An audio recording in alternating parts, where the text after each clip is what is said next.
Good morning students.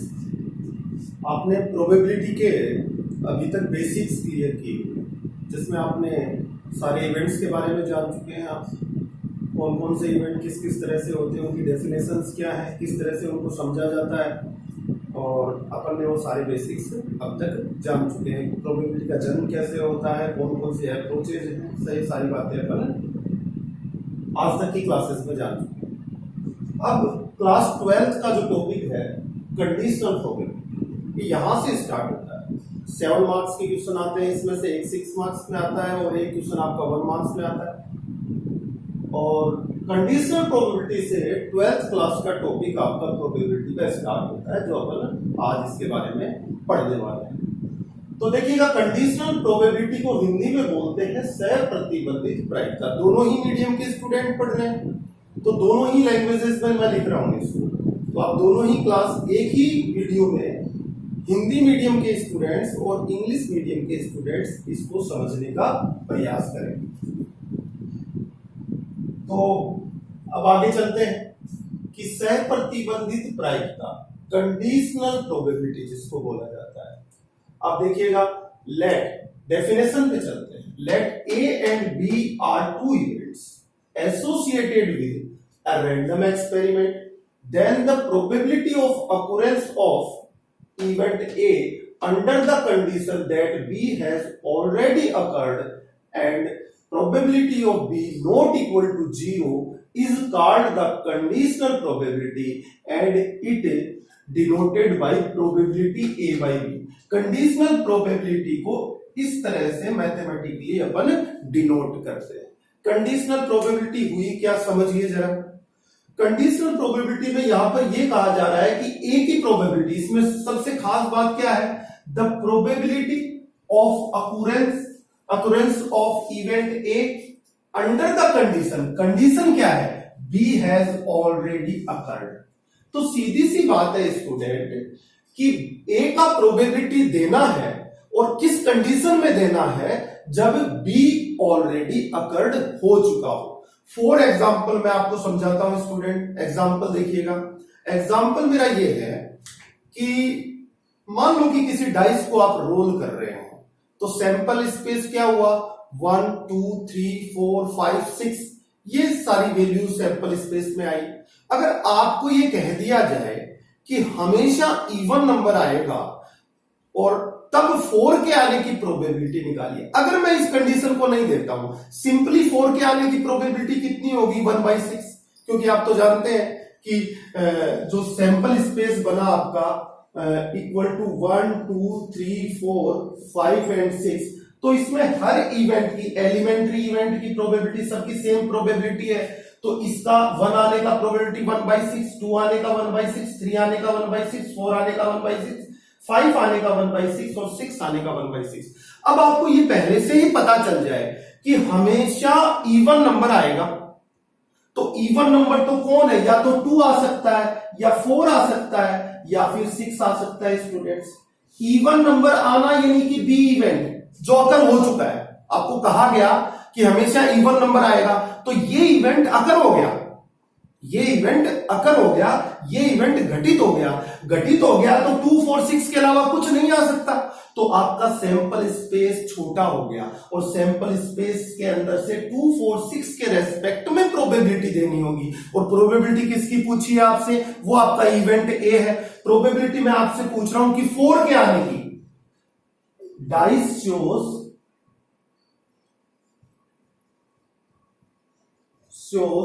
Number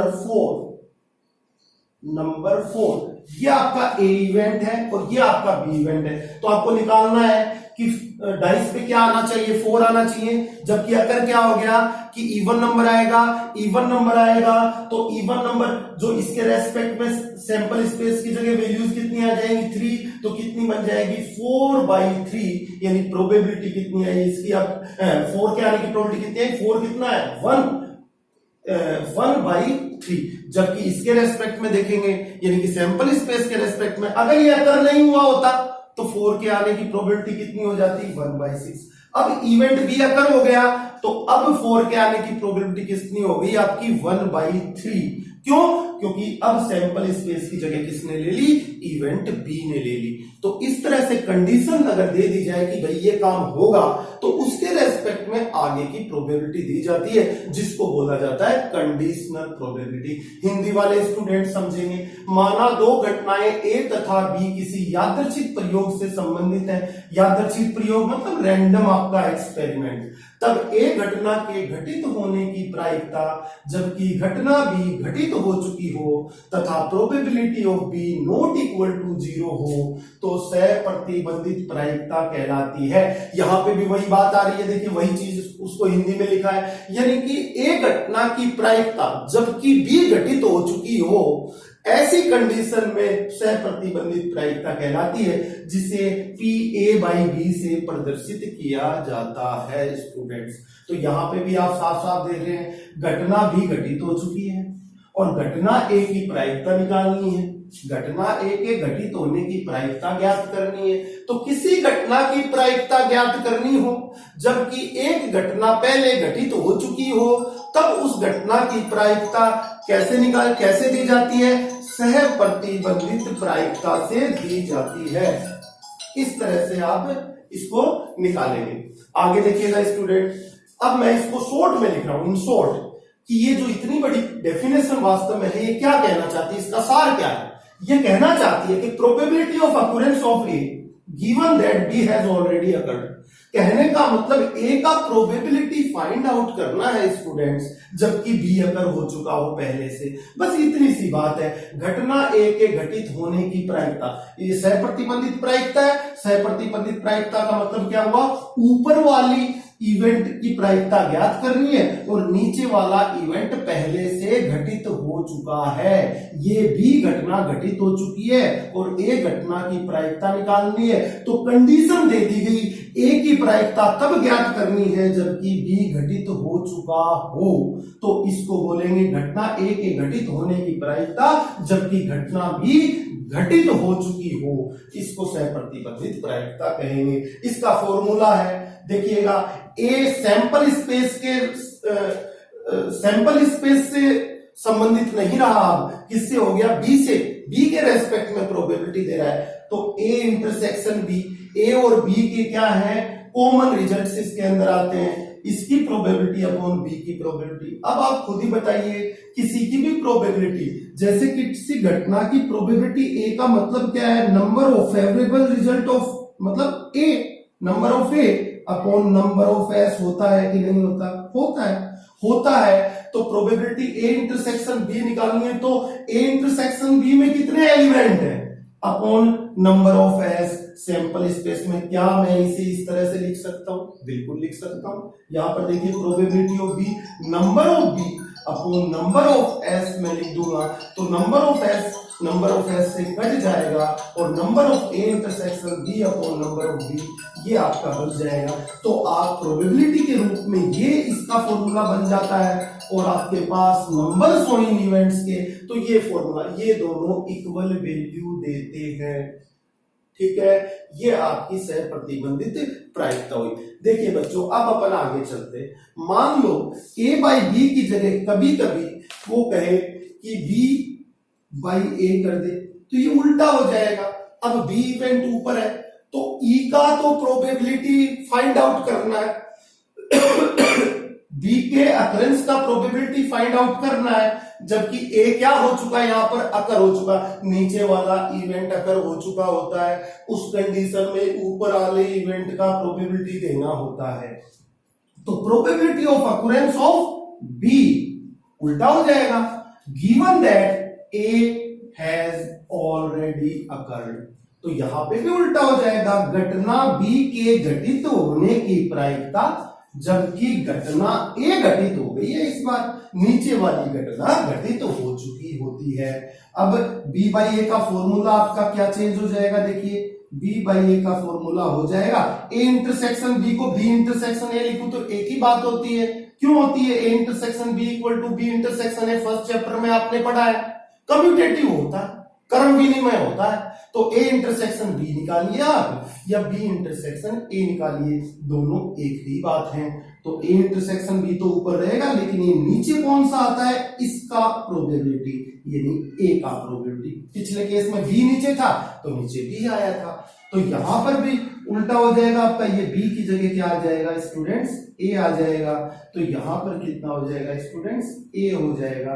तो ए by B निकाले या बी बाई ए निकाले, फॉर्मूले का तरीका एक ही होता है, बस इतना ध्यान रखना है ऊपर वाले का प्रोबेबिलिटी देना है और नीचे वाला इवेंट अकर हो चुका होता है, मतलब घटित हो चुका होता है। Okay students,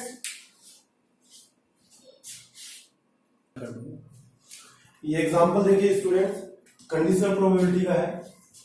probability of A 6/11 दिया हुआ है, probability of B 5/11, probability of A union B 7/11।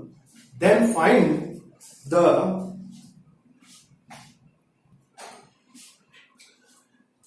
तो probability of A upon 6/11, probability of B 5/11, A union B का प्रोबेबिलिटी 7/11। तो अब अपने को निकालना है probability of A intersection B, फिर अपन निकालेंगे probability of A by B, और फिर फाइंड आउट करेंगे प्रोबेबिलिटी बी बाई ए।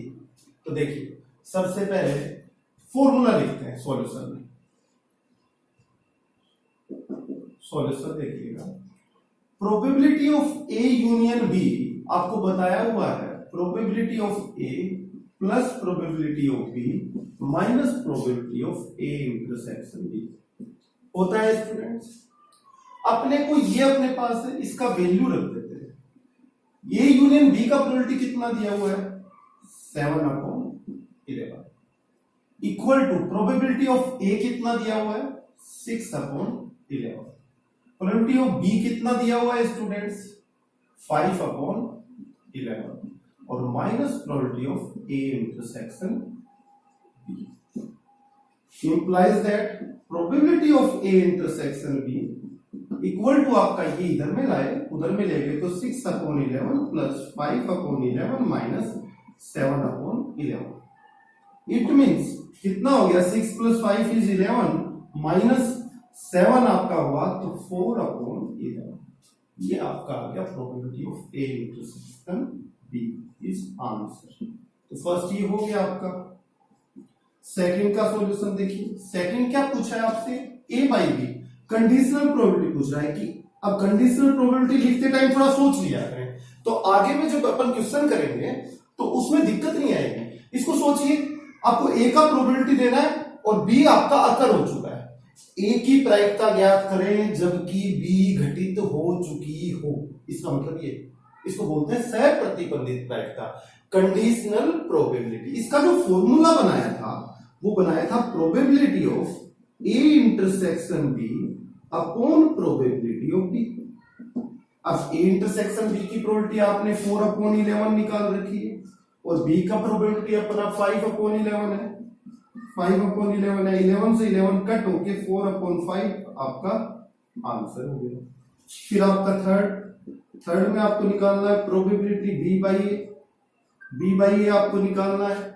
तो प्रोबेबिलिटी बी बाई ए यानी कि प्रोबेबिलिटी ए इंटरसेक्शन बी, दोनों इवेंट्स का इंटरसेक्शन का प्रोबेबिलिटी अपॉन नीचे वाले इवेंट का प्रोबेबिलिटी, ये आपका ए इंटरसेक्शन 4/11 अपॉन ये आपका प्रोबेबिलिटी ऑफ ए आपको गिवन है 6/11 और 11 से 11 कट होके 4/6, तो 2/3 इज आंसर स्टूडेंट्स। इस तरह से आपका क्वेश्चन ये हो जाता है।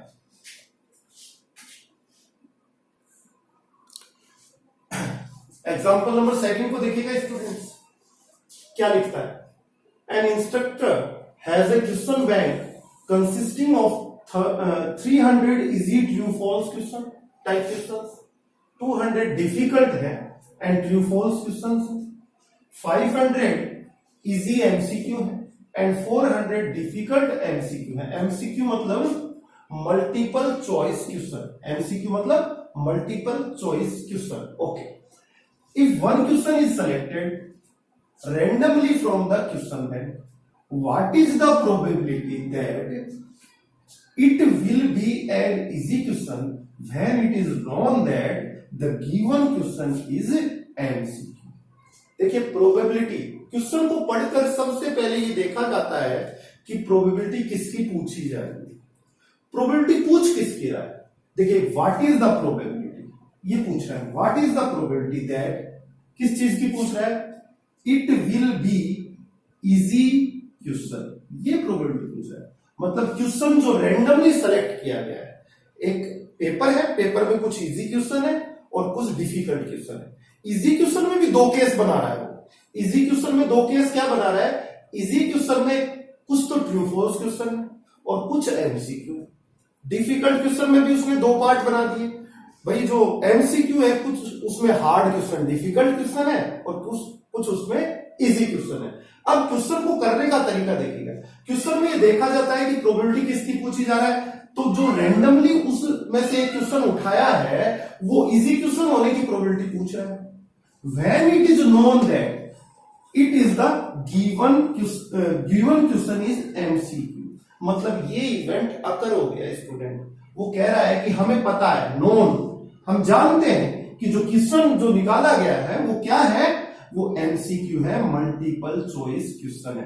तो मैंने आपको कंडीशनल प्रोबेबिलिटी कब लागू होती है? जब कोई इवेंट अकर हो जाता है। अगर आपको ज्ञात है, आपको दिया हुआ है, आप जानते हैं, तो उस केस में कंडीशनल प्रोबेबिलिटी होती है।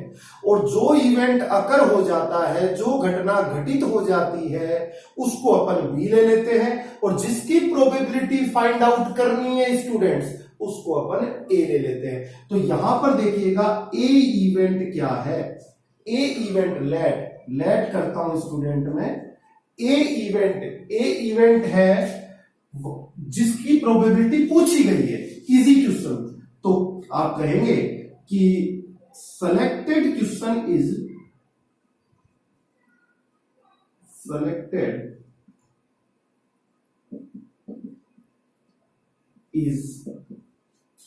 An easy.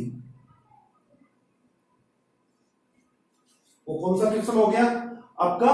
इजी क्वेश्चन हो गया। अच्छा, बी इवेंट किसको लेट करना है? जो अकर हो गया है, जो घटित हो गया है। घटित क्या हुआ है? जो आप जानते हैं, जो कह रहा है व्हेन इट इज नोन, हम जानते हैं कि वो जो क्वेश्चन जो सेलेक्ट किया है वो कैसा है, वो एमसीक्यू है। तो एमसीक्यू क्वेश्चन का एमसीक्यू होना, मल्टीपल चॉइस क्वेश्चन होना आपका अकर हो गया है। तो बी इवेंट उसको लीजिए। तो आप क्या कहेंगे? सेलेक्टेड क्वेश्चन इज एमसीक्यू, ये लीजिए। ठीक है। अच्छा, हिंदी वाले स्टूडेंट क्या लिखेंगे? सुना हुआ प्रश्न सरल है।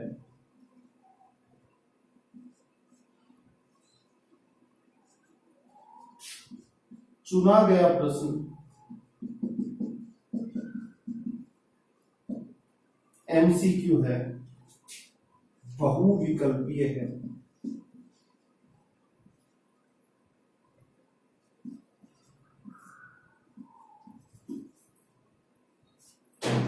इस तरह से आप लिखो। फाइंड क्या करना है? प्रोबेबिलिटी ऑफ ए किसके रेस्पेक्ट में, जब बी अकर हो गया है। इसको क्या बोलेंगे? Conditional probability. इसका फॉर्मूला क्या होता है? Probability of A intersection B, जैसा कि आपको बताया गया है, अपॉन प्रोबेबिलिटी ऑफ बी, नीचे वाले इवेंट का प्रोबेबिलिटी। इसको नंबर में, number of A intersection B upon number of B. अब यहां पर देखते हैं, देखिए इस साइड से देखिए। ए का मतलब क्वेश्चन का इजी होना, जिसको सेलेक्ट किया है। बी का मतलब रैंडमली जिस क्वेश्चन को सेलेक्ट किया है वो एमसीक्यू होना। आप बता सकते हैं मुझे बच्चों, ए इंटरसेक्शन बी का मतलब क्या होगा? ए इंटरसेक्शन बी जिसमें ए भी आए एंड बी भी आए। ए इंटरसेक्शन बी का मतलब हुआ ए की बात भी पूरी हो, बी की बात भी पूरी हो, मतलब दोनों कॉमन हो, दोनों में कॉमन हो, तो दोनों ही बात पूरी करनी है। तो चुना हुआ selected question is an easy and MCQ. इसका मतलब ये हो, ए इवेंट का मतलब क्वेश्चन का इजी होना, बी इवेंट का मतलब क्वेश्चन का एमसीक्यू होना। तो ए इंटरसेक्शन बी का मतलब क्वेश्चन का इजी भी होना एंड एमसीक्यू भी होना, ये इसका मतलब हुआ। अब इसकी नंबर ऑफ निकाल दो। नंबर ऑफ ए चाहिए, नंबर ऑफ बी चाहिए आपको, number of A intersection B चाहिए, तो ए की जरूरत नहीं है अपन को। नंबर ऑफ बी बताइए, नंबर ऑफ बी का मतलब क्या है? बी का मतलब जो क्वेश्चन है वो क्या होगा? एमसीक्यू होगा। बताइए बच्चों, ऊपर क्वेश्चन के अंदर एमसीक्यू क्वेश्चन कितने हैं? सिर्फ एमसीक्यू। वो इजी है या डिफिकल्ट है, इस बात से हमें कोई लेना देना नहीं है। वो इजी होते हैं, वो डिफिकल्ट होते हैं, हमें उस बारे में कुछ सोचना नहीं है। हमें क्या सोचना है? जो हमें दिखाई दे रहा है। हमें बी में कितने एलिमेंट, कितने नंबर है बी में, ये देखना है। बी का मतलब क्या है? एमसीक्यू होना। अब एमसीक्यू इजी या डिफिकल्ट से हमें कोई मतलब नहीं है। एमसीक्यू कितने क्वेश्चन है देखिएगा। एमसीक्यू, ये रहे एमसीक्यू कितने हैं साहब? 400। ये डिफिकल्ट एमसीक्यू है, तो इजी एमसीक्यू भी होंगे। ये रहे एमसीक्यू, इजी एमसीक्यू कितने हैं भैया? 500। तो टोटल जो एमसीक्यू हो गए 500 प्लस 400 इक्वल टू 900 हो गए कि नहीं हो गए? बिल्कुल हो गए। अब number of A intersection B आप निकाल रहे हैं बच्चों। अब number of A intersection B का मतलब है question is an easy and MCQ. Easy तो होना ही चाहिए, साथ के साथ एमसीक्यू भी हो, यानी कि दो कंडीशन है, इजी भी होना चाहिए, एमसीक्यू भी। तो बताइए ये 300 कैसे क्वेश्चन है? इजी है लेकिन ट्रू फॉल्स है, एमसीक्यू नहीं है, तो ये नहीं आ सकता। ठीक है, ये 200 कैसे क्वेश्चन है? डिफिकल्ट है लेकिन ट्रू फॉल्स है, एमसीक्यू चाहिए अपने को। तो ये दोनों तो ये तो है ही नहीं। तो फिर यहां पर देखिएगा आगे 500 है, इजी है और एमसीक्यू है। बताइए ए इंटरसेक्शन बी का मतलब इजी एंड एमसीक्यू, ये हो गए कि नहीं 500? ये 400 नहीं आएगा, क्यों? क्योंकि ये एमसीक्यू तो है बट डिफिकल्ट है, लेकिन हमें क्या चाहिए? इजी चाहिए और एमसीक्यू चाहिए स्टूडेंट्स। तो यहां पर आपका कितना आ गया? 500 आ गया इसका वैल्यू। अब number of A intersection B equal to 500 upon number of B equal to 900 equal to 5 upon 9 is students आपका प्रोबेबिलिटी आ गया ए बाई बी का। इसको करिए,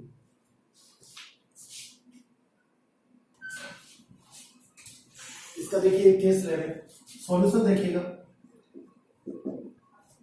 एस कितने टाइम? 3 टाइम टॉस करना है कॉइन को, पासे को 3 बार फेंकना है। सैंपल स्पेस बताइएगा student. H H H H H T H T H T H H T T H T H T H T T and T T T. Sample A head on third toss, वो results आएंगे जिनमें head हो और वो third toss पे head. इसमें है क्या? ये फर्स्ट टॉस, ये सेकंड टॉस, ये third toss. H H H ये आना चाहिए, थर्ड टॉस पे हेड नहीं, ये नहीं आएगा, ये वाला आ जाएगा H T H.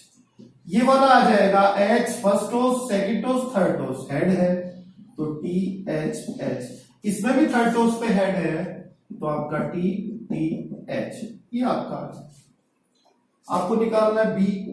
B equal to क्या आएगा? देखिए बी का मतलब है heads on first 2 tosses, heads on first 2 tosses.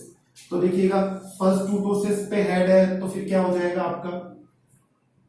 ये देखिए हेड फर्स्ट पे भी सेकंड पे भी, तो एच एच एच ये रिजल्ट आ जाएगा। ये वाला आ जाएगा सेम एच एच टी आ जाएगा। और किसी पे भी इस पे हेड है लेकिन सेकंड पे तो टी आ गया, तो इसका मतलब फर्स्ट 2 टॉसेस पे हेड वाले दो ही रिजल्ट आए। फाइंड आउट करना है प्रोबेबिलिटी ए बाई बी। तो बच्चों फॉर्मूला है probability A intersection B upon probability of B. It means number of A intersection B upon number of B. Student A intersection B यहां पर निकाल देता हूं। What is the value of A intersection B? दोनों में common कौन है? सिर्फ ये वाला रिजल्ट, ये वाला रिजल्ट नहीं। तो अपन ने कहा एच एच एच, एक ही रिजल्ट इसके अंदर आया, तो number of A intersection B की वैल्यू फेवरेबल रिजल्ट कितने आ गए? 1। और बी में कितने रिजल्ट्स हैं? 2, दैट इज द आंसर।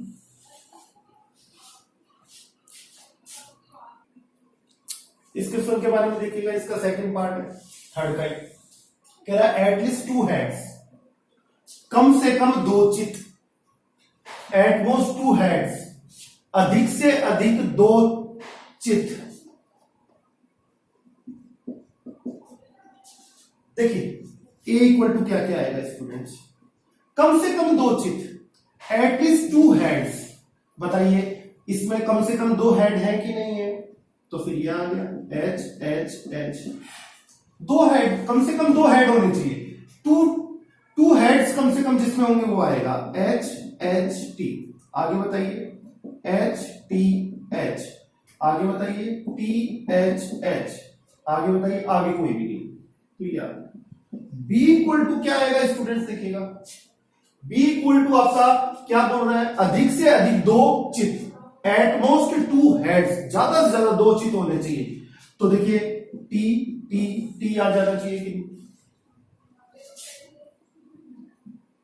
2 से ज्यादा चित नहीं होने चाहिए, मतलब 3 हेड वाला नहीं आएगा, बाकी सब आ जाएंगे। और बताइए टी टी टी आ जाएगा, 1 हेड वाला T T H and T H T and H T T. बताइए 2 से ज्यादा हेड किसी में भी नहीं है, अधिक से अधिक 2 हेड हो सकते हैं। तो H H T H and T H H, ये रिजल्ट आपके आ गए। ए इंटरसेक्शन बी में कितने रिजल्ट आएंगे स्टूडेंट्स? इन दोनों का इंटरसेक्शन करेंगे तो दोनों में कॉमन कौन कौन से देखिएगा। क्या एच एच एच है? नहीं है। ये वाला कॉमन आएगा, ये कॉमन आएगा, ये कॉमन आएगा, आपको दिखाई दे रहा होगा। तो H H T H and T H H, ये आपका कॉमन आएगा। Probability of A by B, conditional probability A की जबकि बी अकर हो गया हो, तो यहां पर क्या होगा? Probability of A intersection B, formula लिख रहा हूं पूरा, probability of B equal to number of A intersection B हो जाता है अपॉन नंबर ऑफ बी लिखा जा सकता है student. Number of A intersection B कितना है स्टूडेंट्स? 3 है, और नंबर ऑफ बी कितना है? 7 है। 3/7 इज द आंसर। यहां पर देखिए एटमोस्ट 2 हेड्स, तो अधिक से अधिक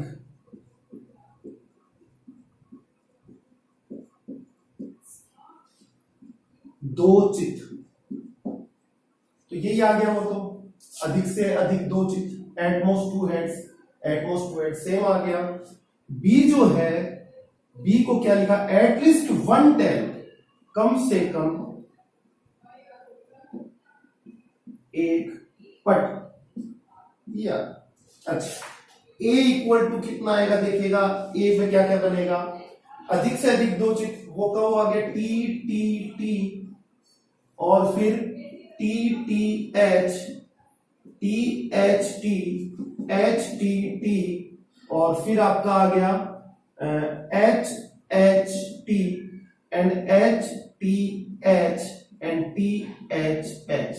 ये आपका बी इक्वल टू क्या है? देखिएगा एटलीस्ट 1 टेल, कम से कम 1 टेल होना चाहिए। तो ये लीजिए एच एच टी, कम से कम 1 टेल है, एच टी एच एच। आगे चलिएगा 2 टेल वाले लीजिए, T H T and H T T. 3 tail वाले भी आ सकते हैं, टी टी टी। ये बच्चों ए इंटरसेक्शन बी में कितने एलिमेंट आए? तो बताइए कौन कौन कॉमन है? एक तो ये वाला, तो आपका हो गया एक तो टी टी टी, दूसरा टी टी एच आएगा कि नहीं आएगा? बताइएगा टी टी एच इसमें देखिए है कि नहीं है, तो ये भी आ गया टी टी एच। और इसी तरह से इनके कॉमन लेके आप इसी तरीके से इस क्वेश्चन को कर लेंगे स्टूडेंट्स।